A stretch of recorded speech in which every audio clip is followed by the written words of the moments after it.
Welcome back to my channel. ਅੱਜ ਅਸੀਂ ਕਰਾਂਗੇ ਇੰਗਲਿਸ਼ ਪੈਡਾਗੋਜੀ ਦੇ ਇੰਪੋਰਟੈਂਟ ਫਿਗਰ ਆਫ ਸਪੀਚ ਦੇ ਮੇਨ ਪੁਆਇੰਟਸ। ਸੋ ਫਸਟ ਅਸੀਂ ਸਟਾਰਟ ਕਰਦੇ ਹਾਂ ਐਮਫਥੀ। ਦੇਖੋ ਐਮਫਥੀ ਵਰਡ ਜਿਹੜਾ ਨਾ ਸਿੰਪਥੀ ਵਰਡ ਨਾਲੋਂ ਅਲੱਗ ਹੈ। ਜਿਹੜੀ ਸਿੰਪਥੀ ਹੁੰਦੀ ਹੈ ਨਾ ਉਹ ਹੁੰਦਾ ਜਿਹਦੇ 'ਚ ਅਸੀਂ ਕਿਸੇ ਨੂੰ ਸਿੰਪਥੀ ਜਾਂ ਹਮਦਰਦੀ ਸ਼ੋਅ ਕਰਦੇ ਹਾਂ, ਹੈ ਨਾ, ਦਿੰਦੇ ਹਾਂ ਕਿਸੇ ਨੂੰ ਹਮਦਰਦੀ। ਲੇਕਿਨ ਐਮਫਥੀ ਕੀ ਆ ਕਿ ਉਸ ਪਰਸਨ ਜਿਹਨੂੰ ਕੋਈ ਪੇਨ ਹੈ ਜਾਂ ਕੋਈ ਦੁੱਖ ਤਕਲੀਫ ਆ ਉਹਦੀ ਜਗ੍ਹਾ 'ਤੇ ਆਪਣੇ ਆਪ ਨੂੰ ਇਮੈਜਿਨ ਕਰਕੇ ਉਹਦੀਆਂ ਇਮੋਸ਼ਨਸ ਅਤੇ ਉਹਦੀਆਂ ਫੀਲਿੰਗਸ ਨੂੰ ਸਮਝਣਾ, ਉਹਨੂੰ ਅਸੀਂ ਕਹਿੰਦੇ ਐਮਫਥੀ। ਠੀਕ ਹੈ। ਨੈਕਸਟ ਅਗਲਾ ਆ ਗਿਆ ਪਿਚ ਐਂਡ ਇੰਟੋਨੇਸ਼ਨ। ਦੇਖੋ ਪਿਚ ਕੀ ਹੁੰਦੀ ਆ?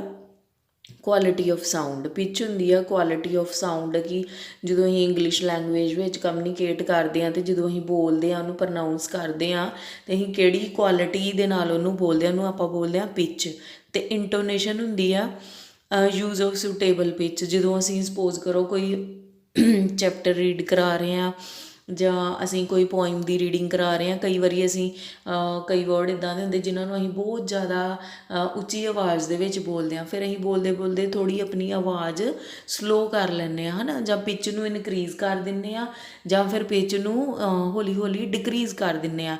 ਉਹ ਜਿਹੜਾ ਇਨਕਰੀਜ਼ ਅਤੇ ਡਿਕਰੀਜ਼ ਕਰਨਾ ਹੈ ਨਾ ਪਿਚ ਨੂੰ, ਉਹਨੂੰ ਅਸੀਂ ਕਹਿੰਦੇ ਇੰਟੋਨੇਸ਼ਨ। ਠੀਕ ਹੈ। ਨੈਕਸਟ ਅਗਲਾ ਕੈਥੈਰੇਸਿਸ। ਦੇਖੋ ਕੈਥੈਰੇਸਿਸ ਕੀ ਆ? Expressing negative suppressed emotions like tension and grief. ਕਿ ਇੱਦਾਂ ਦੀਆਂ ਇਮੋਸ਼ਨਸ ਨੂੰ ਐਕਸਪ੍ਰੈਸ ਕਰਨਾ, ਜ਼ਾਹਿਰ ਕਰਨਾ ਜਿਹੜੀਆਂ ਕਿ ਨੈਗੇਟਿਵ ਹੁੰਦੀਆਂ ਅਤੇ ਸਪਰੈਸਡ ਹੁੰਦੀਆਂ ਅੰਦਰ। ਜਿਸ ਤਰ੍ਹਾਂ ਕਿ ਕੋਈ ਟੈਨਸ਼ਨ ਹੈ ਨਾ, ਕੋਈ ਗਰੀਫ ਮਤਲਬ ਦੁੱਖ ਹੈ, ਕੋਈ ਤਕਲੀਫ ਆ, ਉਹਨੂੰ ਜਦੋਂ ਅਸੀਂ ਐਕਸਪ੍ਰੈਸ ਕਰਦੇ ਹਾਂ ਨਾ, ਉਹਨੂੰ ਅਸੀਂ ਕਹਿੰਦੇ ਕੈਥੈਰੇਸਿਸ। ਠੀਕ ਹੈ। ਨੈਕਸਟ ਅਗਲਾ ਆ ਗਿਆ ਲੈਗਜ਼ੀਕਲ ਸੈੱਟ। ਦੇਖੋ ਵਿਊਅਰਸ, ਲੈਗਜ਼ੀਕਲ ਸੈੱਟ ਕੀ ਹੁੰਦੇ ਆ? Group of words of same category.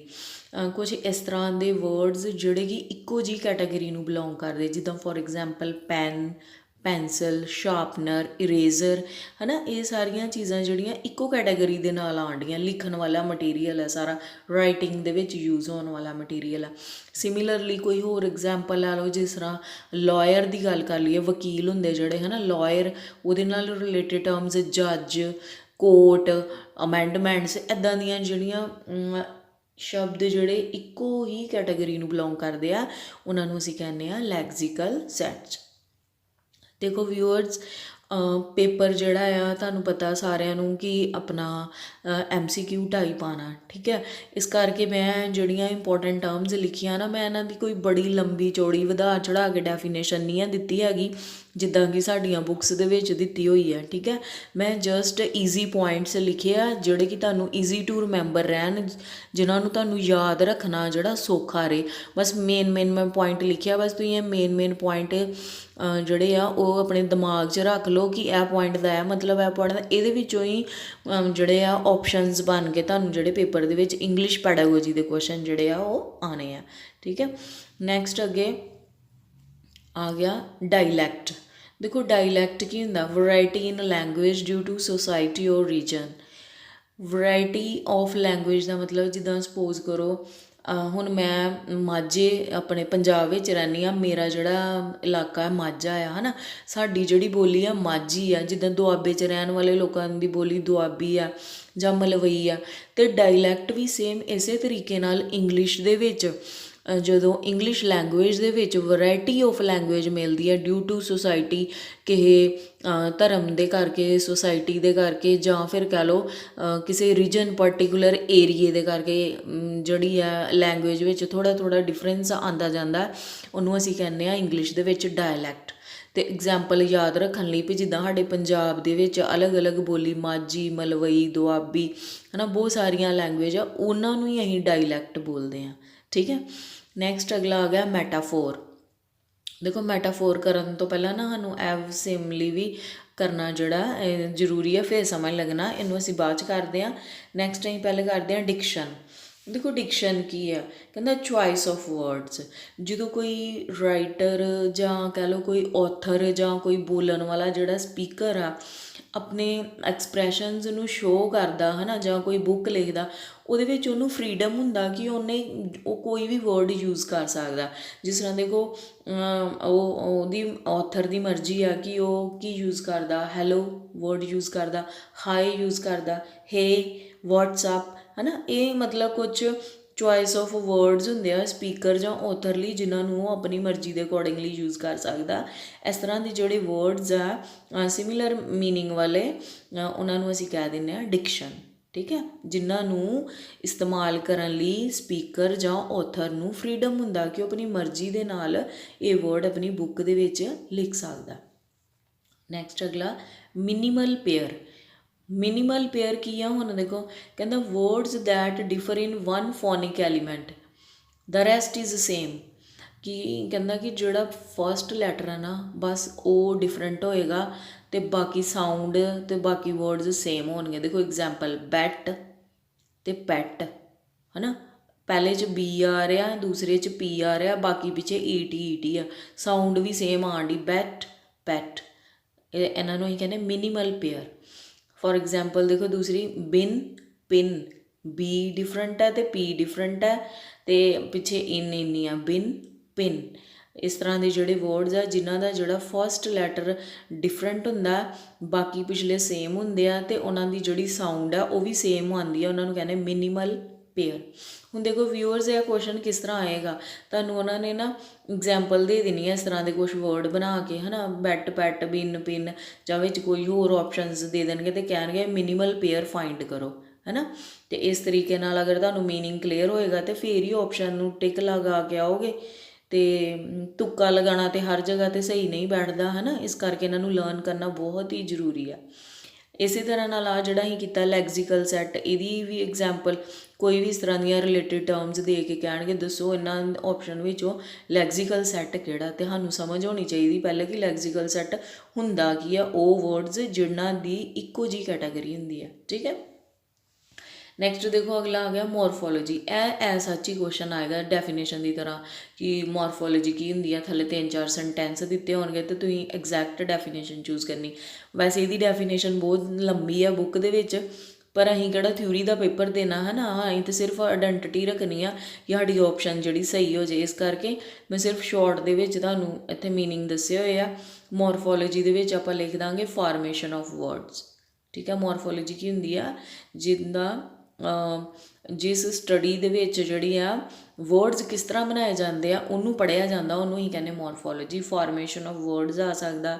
ਜਾਂ स्ट्रक्चर ऑफ वर्ड्स करके भी जोड़ा वो आ सकता इत्थे जोड़ा वर्ड है स्ट्रक्चर भी अहीं यूज़ कर सकते हैं स्ट्रक्चर ऑफ वर्ड्स और फॉर्मेशन ऑफ वर्ड्स नैक्सट अगे आ गया सिंटैक्स देखो सिंटैक्स की है फॉर्मेशन और structure of sentence formation of word नूं कहने मॉर्फोलॉजी फॉर्मेशन ऑफ सेंटेंस या स्ट्रक्चर ऑफ सेंटेंस नूं कहने सिंटैक्स ठीक है नैक्सट अगला आ गया टाइमोलॉजी की है कहना ये है study of origin and derivation of words ये आप स्टडी करते हैं कि वर्ड जड़ा कोई आ वो कित्थों आया उहदा ओरिजिन किस तरह होया किहड़ी लैंगुएज तो होया जां उहदी डेरीवेशन मतलब उन्होंने किहड़ी लैंगुएज तो कन्वर्ट करके बनाया गया है ना वो स्टडी नूं ही टाइमोलॉजी बोलते हैं जिद्दां फॉर एग्जाम्पल देखो व्यूअर्स योगा शब्द जोड़ा है ना संस्कृत के वर्ड युज तो लिया गया जिसका मतलब होंगे ज्वाइन करना ठीक है ज्वाइन करना तो ये युज तो फिर जोड़ा इनू मोडिफाई करके ड्राइव करके की बनाया गया योगा तो यदा मतलब जी ये स्टडी की है इस वर्ड की कि योगा वर्ड किहड़ी लैंगुएज तो लिया तो वो की मीनिंग होंदा है ना ये जी सारी स्टडी नूं असीं बोलते हैं टाइमोलॉजी किसी भी वर्ड की जी ओरिजिन की स्टडी करना वो डेरीवेशन की स्टडी करना दैट इज़ टाइमोलॉजी तो नैक्सट अगला आ गया सिमली सो सिमली देखो यूजड इनू अहीं यूज़ करते हैं सिमली नूं पहले देखो ये हुंदे की आ ये हुंदे आ एज ठीक है एज लाइक सच एज इहो ਜਿਹੇ वर्ड्स हुंदे आ जिन्हां नूं सिमली बोलते हैं इन्हां दा इस्तेमाल किया जाता है कोई दो डिफरेंट चीज़ां नूं कंपेयर करन दे लई ठीक है। दो डिफरेंट चीज़ों की आपस च तुलना करन दे लई कंपैरिजन करन लई ये वर्ड्स दा आपां यूज़ करते हैं। ते जिहड़ियां वो दो डिफरेंट वर्ड्स हुंदे आ ना वो डिफरेंट हुंदे आ बट उन्हां दे जिहड़े करैक्टर है ना वो सेम शो करते आ। ਉਹਨਾਂ ਨੂੰ ਜਦੋਂ ਅਸੀਂ ਉਹਨਾਂ ਦੇ ਵਿੱਚ ਡਿਫਰੈਂਸ ਦੱਸਣਾ ਹੋਏ ਇਹੋ ਜਿਹੇ ਵਰਡਸ ਵਿੱਚ ਜਿਹੜੇ ਡਿਫਰੈਂਟ ਹੋਣ ਬਟ ਉਹਨਾਂ ਦੇ ਕਰੈਕਟਰ ਸੇਮ ਹੋਣ ਉੱਥੇ ਅਸੀਂ ਵਰਡ ਸਿਮਲੀ ਜਿਹੜੇ ਯੂਜ਼ ਕਰਦੇ ਜਿੱਦਾਂ ਐਜ਼ ਯੂਜ਼ ਹੋ ਜਾਏਗਾ ਜਾਂ ਲਾਈਕ ਯੂਜ਼ ਹੋ ਜਾਏਗਾ ਜਾਂ ਸੱਚ ਐਜ਼ ਯੂਜ਼ ਹੋ ਜਾਏਗਾ। ਜਿੱਦਾਂ ਫੋਰ ਐਗਜ਼ਾਮਪਲ ਦੇਖੋ ਕਹਿੰਦਾ she is as beautiful as rose ਕਿ ਉਹ ਇੰਨੀ ਸੁੰਦਰ ਹੈ ਕਿ ਜਿੰਨਾ ਗੁਲਾਬ ਸੁੰਦਰ ਹੁੰਦਾ ਹੈ ਨਾ। She is as beautiful as rose ਜਾਂ she is beautiful like rose ਮਤਲਬ ਕੋਈ ਵੀ ਵਰਡ ਇਹਦੇ ਵਿੱਚ ਲਗਾ ਕੇ ਉਹ ਕੰਪੈਰੀਜ਼ਨ। ਹੁਣ ਦੇਖੋ ਇਹਦੇ ਵਿੱਚ ਇੱਕ ਲੜਕੀ ਸ਼ੀ ਹੈ ਨਾ ਇੱਕ ਲੜਕੀ ਦਾ ਕੰਪੈਰੀਜ਼ਨ ਕੀਤਾ ਗਿਆ ਕਿਹਦੇ ਨਾਲ ਰੋਜ਼ ਦੇ ਨਾਲ ਹੁਣ ਲੜਕੀ ਅਤੇ ਰੋਜ਼ ਦੋ ਅਲੱਗ ਵਰਡਸ ਹੈ ਨਾ ਉਹਨਾਂ ਦੇ ਵਿੱਚ ਬਹੁਤ ਜ਼ਿਆਦਾ ਡਿਫਰੈਂਸ ਹੈ ਬਟ ਉਹਨਾਂ ਦਾ ਕਰੈਕਟਰ ਸੇਮ ਦੱਸਿਆ ਗਿਆ।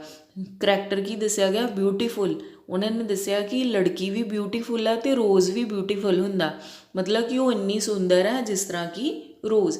ਇਹਦੇ 'ਚ ਦੋ ਚੀਜ਼ਾਂ ਦੀ ਕੰਪੈਰੀਜ਼ਨ ਕੀਤਾ ਗਿਆ ਇੱਕ ਲੜਕੀ ਦਾ ਅਤੇ ਇੱਕ ਰੋਜ਼ ਦਾ ਠੀਕ ਹੈ। ਇਸ ਤਰ੍ਹਾਂ ਦੇ ਦੋ ਡਿਫਰੈਂਟ ਵਰਡਸ ਦਾ ਕੰਪੈਰੀਜ਼ਨ ਕਰਨ ਲਈ ਜਦੋਂ ਉਹਨਾਂ ਦਾ ਕਰੈਕਟਰ ਸੇਮ ਸ਼ੋ ਕਰਦੇ ਆ ਉਦੋਂ ਯੂਜ਼ ਕੀਤੀ ਜਾਂਦੀ ਸਿਮਲੀ। ਅਤੇ ਤਿੰਨ ਵਰਡਸ ਆਪਾਂ ਮੋਸਟਲੀ ਯੂਜ਼ ਕਰਦੇ ਐਜ਼ ਲਾਈਕ ਸੱਚ ਐਜ਼ ਠੀਕ ਹੈ। ਯਾਦ ਰੱਖਣਾ ਇੱਦਾਂ ਦਾ ਕੋਈ ਤੁਹਾਨੂੰ ਸੈਂਟੈਂਸ ਬਣਾ ਕੇ ਵੀ ਦੇ ਸਕਦੇ ਆਪਣੇ ਕੋਲੋਂ ਜਿਹਦੇ 'ਚ ਲਾਈਕ ਲੱਗਾ ਹੋਏ ਐਜ਼ ਲੱਗਾ ਹੋਏ ਜਾਂ ਸੱਚ ਐਜ਼ ਲੱਗਾ ਹੋਏ ਅਤੇ ਫਿਰ ਤੁਸੀਂ ਫਟਾਫਟ ਆਪਸ਼ਨ ਨੂੰ ਬਿਨਾਂ ਸੋਚੇ ਟਿਕ ਕਰ ਦੇਣਾ ਕਿ ਹਾਂ ਇਹ ਸਿਮਲੀ ਆ ਅਗਰ ਤੁਹਾਨੂੰ ਯਾਦ ਹੋਏਗਾ। ਅਤੇ ਇਸ ਕਰਕੇ ਵਿਊਅਰਸ ਇਹਨਾਂ ਨੂੰ ਐਜ਼ ਸੱਚ ਯਾਦ ਕਰਨਾ ਬਹੁਤ ਹੀ ਜ਼ਰੂਰੀ ਆ। ਦੇਖੋ ਇੰਗਲਿਸ਼ ਦੇ ਵਿੱਚ ਬਾਕੀ ਤਾਂ ਦੋ ਅਤੇ ਉਹੀ ਆ ਜਾਣੇ ਕੰਪਰੀਹੈਂਸ਼ਨ ਹੈ ਨਾ ਪੈਰਾਗ੍ਰਾਫਾਂ ਨੇ ਇੱਕ ਪੋਇਮ ਨਾਲ ਰਿਲੇਟਡ ਆ ਜਾਣਾ। ਬਾਕੀ ਜਿਹੜੀ ਪੈਡਾਗੋਜੀ ਹੈ ਨਾ ਉਹਦੇ ਵਿੱਚ ਤੁਹਾਨੂੰ ਇਸ ਤਰ੍ਹਾਂ ਦੇ ਹੀ ਕੁਐਸਚਨ ਦੇਖਣ ਨੂੰ ਮਿਲਣੇ ਆ ਠੀਕ ਹੈ। ਸੋ ਸਿਮਲੀ ਤੋਂ ਬਾਅਦ ਹੈ ਜਿਹੜਾ ਲਾਸਟ ਇੱਧਰ ਅਸੀਂ ਛੱਡਿਆ ਸੀ ਮੈਟਾਫੋਰ। ਦੇਖੋ ਇਹ ਮੈਂ ਤਾਂ ਛਡਾਇਆ ਸੀ ਕਿਉਂਕਿ ਇਹਦਾ ਅਤੇ ਇਹਦਾ ਨਾ ਆਪਸ 'ਚ ਥੋੜ੍ਹਾ ਲਿੰਕ ਬਣਦਾ ਇਸ ਕਰਕੇ ਜੇ ਇਹਦਾ ਪਤਾ ਹੋਏਗਾ ਫਿਰ ਹੀ ਇਹਦੀ ਸਮਝ ਲੱਗਣੀ। ਦੇਖੋ ਮੈਟਾਫੋਰ ਕੀ ਆ ਹੁਣ ਕਹਿੰਦਾ action is not meant for that is implied to some other actions. ਕਹਿੰਦਾ ਇਹਦੇ ਵਿੱਚ ਨਾ ਜੋ ਐਕਸ਼ਨ ਦੱਸਿਆ ਗਿਆ ਨਾ ਉਹ ਐਕਸ਼ਨ ਹੁੰਦਾ ਨਹੀਂ ਆ ਉਹਦਾ ਮਤਲਬ ਕੁਛ ਹੋਰ ਹੁੰਦਾ ਆ ਠੀਕ ਹੈ। ਜਿੱਦਾਂ ਦੇਖੋ ਅਤੇ ਦੂਸਰੀ ਗੱਲ ਕਿ ਜਿਹੜੇ ਮੈਟਾਫੋਰ ਹੁੰਦੇ ਨਾ ਉਹ ਡਾਇਰੈਕਟ ਹੀ ਦੱਸ ਦਿੱਤੇ ਜਾਂਦੇ। ਸਿਮਲੀ ਵਿੱਚ ਆਪਾਂ ਯੂਜ਼ ਕਰਦੇ ਨਾ ਜਿੱਦਾਂ ਇਹਦੇ ਵਿੱਚ ਯੂਜ਼ ਕੀਤਾ ਸੀ ਲਾਈਕ ਐਜ਼ ਸੱਚ ਐਜ਼ ਇਹਦੇ 'ਚ ਕੁਛ ਨਹੀਂ ਇੱਦਾਂ ਲਾਈਕ ਐਜ਼ ਯੂਜ਼ ਹੋਣਾ ਸਿੱਧਾ ਡਾਇਰੈਕਟ ਹੀ ਉਹਨੂੰ ਕੰਪੇਅਰ ਕਰ ਦੇਣਾ ਕਿਸੇ ਚੀਜ਼ ਦੇ ਨਾਲ। ਪਰ ਉਹ ਜਿਹੜੀ ਚੀਜ਼ ਨਾਲ ਕੰਪੇਅਰ ਕੀਤਾ ਉਹ ਮਤਲਬ ਕੁਛ ਹੋਰ ਦੱਸਦੀ। ਜਿੱਦਾਂ ਦੇਖੋ ਸ਼ੀ ਇਜ਼ ਰੋਜ਼ ਇਹਦਾ ਮਤਲਬ ਇਹ ਨਹੀਂ ਆ ਕਿ ਲੜਕੀ ਜਿਹੜੀ ਆ ਰੋਜ਼ ਹੈ ਹੈ ਨਾ ਇਹ ਸਾਡਾ ਅੰਡਰਸਟੂਡ ਹੀ ਆ। ਸ਼ੀ ਇਜ਼ ਰੋਜ਼ ਮਤਲਬ ਕਿ ਉਹ ਬਹੁਤ ਸੋਹਣੀ ਆ ਅਤੇ ਡਾਇਰੈਕਟ ਦੱਸ ਦਿੱਤਾ ਨਾ ਇਹਦੇ ਵਿੱਚ ਕੋਈ ਦੇਖੋ ਸ਼ੀ ਇਜ਼ ਰੋਜ਼ ਵਿੱਚ ਕੋਈ ਇਜ਼ ਐਜ਼ ਲਾਈਕ ਕੁਛ ਨਹੀਂ ਲਿਖਿਆ ਡਾਇਰੈਕਟ ਦੱਸਤਾ। ਜਿਹਦੇ ਵਿੱਚ ਡਾਇਰੈਕਟ ਲਿਖ ਦਿੱਤਾ ਹੋਏ ਨਾ ਕਿਸੇ ਚੀਜ਼ ਦਾ ਕੰਪੈਰੀਜ਼ਨ ਕਿਸੇ ਚੀਜ਼ ਨਾਲ ਡਾਇਰੈਕਟ ਕਰ ਦਿੱਤਾ ਹੋਇਆ ਬਿਨਾਂ ਐਜ਼ ਲਾਈਕ ਸੱਚ ਐਜ਼ ਯੂਜ਼ ਕੀਤਿਆਂ ਉਹਨੂੰ ਅਸੀਂ ਕਹਿੰਦੇ ਮੈਟਾਫੋਰ ਠੀਕ ਹੈ। ਅਤੇ ਇਹਦੇ ਵਿੱਚ ਆਹ ਜਿਹੜੀ ਡੈਫੀਨੇਸ਼ਨ ਲਿਖੀ ਨਾ ਇਹਦੀ ਬੜੀ ਲੰਬੀ ਚੌੜੀ ਡੈਫੀਨੇਸ਼ਨ ਆ ਬੁੱਕ ਦੇ ਵਿੱਚ। ਮੈਂ ਜਸਟ ਰਿਮੈਂਬਰ ਵਾਲਾ ਮੇਨ ਪੁਆਇੰਟ ਕੱਢ ਕੇ ਤੁਹਾਨੂੰ ਦੱਸਿਆ ਕਿ ਇਹਦੇ ਵਿੱਚ ਜਿਹੜਾ ਐਕਸ਼ਨ ਦਿੱਤਾ ਹੁੰਦਾ ਨਾ ਉਹ ਅਸਲ ਵਿੱਚ ਉਹ ਕੁਛ ਹੋਰ ਰਿਪ੍ਰਜੈਂਟ ਕਰਦਾ। ਦੇਖੋ ਸ਼ੀ ਇਜ਼ ਰੋਜ਼ ਇਹਦਾ ਮਤਲਬ ਇਹ ਨਹੀਂ ਆ ਕਿ ਉਹ ਰੋਜ਼ ਹੈ ਇਹਦਾ ਮਤਲਬ ਇਹ ਆ ਕਿ ਉਹ ਬਹੁਤ ਹੀ ਸੁੰਦਰ ਹੈ ਰੋਜ਼ ਦੀ ਤਰ੍ਹਾਂ ਠੀਕ ਹੈ। ਲੇਕਿਨ ਇਹ ਡਿਫਰੈਂਸ ਹੋ ਗਿਆ ਸਿਮਲੀ ਅਤੇ ਮੈਟਾਫੋਰ ਇਹ ਦੋਨੋਂ ਬਹੁਤ ਹੀ ਇੰਪੋਰਟੈਂਟ ਹੈ। ਇਸ ਕਰਕੇ ਇਹ ਜੋ ਵੀਡੀਓ ਹੈ ਨਾ ਇਹਨੂੰ ਚੰਗੀ ਤਰ੍ਹਾਂ ਨਾਲ ਦੇਖਣਾ ਅਗਰ ਨਹੀਂ ਸਮਝ ਲੱਗੇਗੀ ਦੁਬਾਰਾ ਤੋਂ ਰਿਪੀਟ ਕਰਨਾ ਇਹਨੂੰ ਅਤੇ ਫਿਰ ਇੱਕ ਰਫ ਕਾਪੀ ਲੈ ਕੇ ਉਹਦੇ 'ਤੇ ਟਰਮਸ ਲਿਖ ਕੇ ਮੇਨ ਛੋਟੇ ਛੋਟੇ ਹਿੰਟ ਆਪਣੇ ਬ੍ਰੇਨ 'ਚ ਮਾਈਂਡ ਮੈਪਸ ਬਣਾ ਕੇ ਯਾਦ ਕਰਕੇ ਦੇਖੋ ਵੀ ਇਹਦਾ ਕੀ ਮਤਲਬ ਫਿਰ ਵਿਊਅਰਸ ਤੁਹਾਨੂੰ ਯਾਦ ਰਹਿਣਾ। ਨਹੀਂ ਤਾਂ ਦੇਖੋ ਇੰਗਲਿਸ਼ ਪੈਡਾਗੋਜੀ ਦਾ ਪੇਪਰ ਇੰਨਾ ਕੁ ਕਨਫਿਊਜ਼ਿੰਗ ਪੇਪਰ ਆਉਂਦਾ ਨਾ ਕਿ ਇਹਦੇ ਵਿੱਚੋਂ ਹੀ ਨੰਬਰ ਜਿਹੜੇ ਬੱਚਿਆਂ ਦੇ ਜਿਹੜੇ ਆ ਘੱਟ ਜਾਂਦੇ। ਅਸੀਂ ਬਾਕੀ ਸਬਜੈਕਟ ਵੱਲ ਜ਼ੋਰ ਦਿੰਦੇ ਹਾਂ ਅਤੇ ਇੰਗਲਿਸ਼ ਜਿਹੜੀ ਆ ਨਾ ਉਹਦੇ ਵਿੱਚ ਅਸੀਂ ਕਰ ਜਾਂਦੇ ਹਾਂ ਕਿ ਚਲੋ ਇਹਨੂੰ ਬਾਅਦ 'ਚ ਕਰਾਂਗੇ ਜਾਂ ਕਿਸ ਤਰ੍ਹਾਂ ਉਹਦੇ ਨਾਲ ਸਾਡੇ ਨੰਬਰ ਜਿਹੜੇ ਬਹੁਤ ਜ਼ਿਆਦਾ ਘੱਟ ਜਾਂਦੇ ਆ। ਸੋ ਇਹ ਹੀਗਾ ਵਿਊਅਰਸ ਮੇਨ ਪੈਡਾਗੋਜੀ ਦੀਆਂ ਟਰਮਸ ਜਿਹੜੀਆਂ ਬਹੁਤ ਇੰਪੋਰਟੈਂਟ ਹੈ। ਅਗਰ ਤੁਹਾਨੂੰ ਵੀਡੀਓ ਦੀ ਸਮਝ ਲੱਗੀ ਹੋਏ ਪਸੰਦ ਆਈ ਹੋਏ ਤਾਂ ਪਲੀਜ਼ ਇਹਨੂੰ ਲਾਈਕ ਸ਼ੇਅਰ ਅਤੇ ਸਬਸਕ੍ਰਾਈਬ ਜ਼ਰੂਰ ਕਰਨਾ। ਸੋ ਨੈਕਸਟ ਮਿਲਦੇ ਹਾਂ ਕੱਲ੍ਹ ਫਿਰ ਇੱਕ ਨਵਾਂ ਇੰਪੋਰਟੈਂਟ ਟੋਪਿਕ ਲੈ ਕੇ।